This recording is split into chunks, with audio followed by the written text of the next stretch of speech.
വചനം വായിക്കുമ്പോൾ ഇങ്ങനെ കാണുന്നു. യേശു പറഞ്ഞു, ഞാൻ തന്നെ വഴിയും സത്യവും ജീവനുമാകുന്നു, എന്നിലൂടെ അല്ലാതെ ആരും പിതാവിന്റെ രാജ്യത്തിൽ എത്തിച്ചേരുന്നില്ല. യേശുവല്ലാതെ മറ്റൊരു വഴിയില്ല.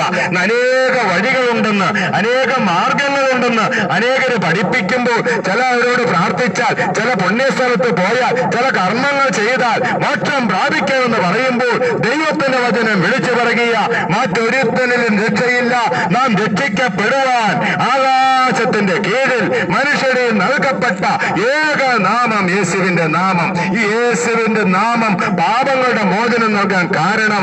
തിരുവചനം വായിക്കുന്നു, പാപത്തിൽ മുങ്ങിത്താണ് മനുഷ്യൻ അത് മരണത്തിന് അധീനപ്പെട്ട് ജീവിച്ചപ്പോൾ പാപത്തിന് ശിക്ഷയായ മരണം തന്റെ ശരീരത്തിൽ ഏറ്റെടുക്കുവാൻ കർത്താവായ യേശു മരണം വരിച്ചു. വിശുദ്ധ വചനം പറയുന്നു, 5 കോടതികൾ 6 പ്രാവശ്യം യേശുവിനെ വിസ്തരിച്ചിട്ടും യേശുവിൽ ഒരു പാപമില്ലായിരുന്നു. എന്നിട്ടും യേശുവിനെ അവർ ക്രൂശിച്ചു. യേശുവിനെ ക്രൂശോട് ചേർത്ത് ബന്ധിച്ചു, കൈകളിലും കാലുകളിലും ആണിയടിച്ചു, യേശുവിന്റെ തലയിൽ മുൾക്കിരീടം വെച്ചു, യേശുവിന്റെ വിലാവിൽ കുന്തം കൊണ്ട് കുത്തി, സ്നേഹിത മാതാവേ പിതാവേ, ഞാനും നീയും അനുഭവിക്കേണ്ട പാപത്തിന് ശിക്ഷയാണ് യേശു തന്റെ ശരീരത്തിൽ ഏറ്റെടുത്തത്. വിശുദ്ധ വചനം പത്രോസ് അപ്പോസ്തലൻ ഇങ്ങനെ പറയുന്നു, നാം പാപം സംബന്ധിച്ച് മരിച്ച് നീതിക്ക് ജീവിക്കേണ്ടതിന് യേശു കർത്താവ് തന്റെ ശരീരത്തിൽ നമ്മുടെ പാപങ്ങളെ ചുവന്നുകൊണ്ട് ക്രൂശിന്മേൽ കയറി.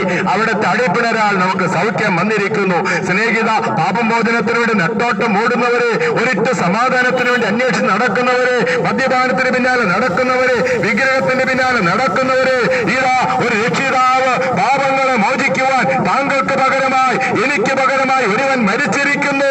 ആ യേശുവിന്റെ നാമത്തിൽ വിശ്വസിക്കുന്നവർക്ക് ആ യേശുവിന്റെ നാമത്താലും യേശുവിന്റെ രക്തത്താലും ശുദ്ധീകരണവും വീണ്ടെടുപ്പും സൗജന്യമായി യേശു ഒരുക്കി വെച്ചിരിക്കുക.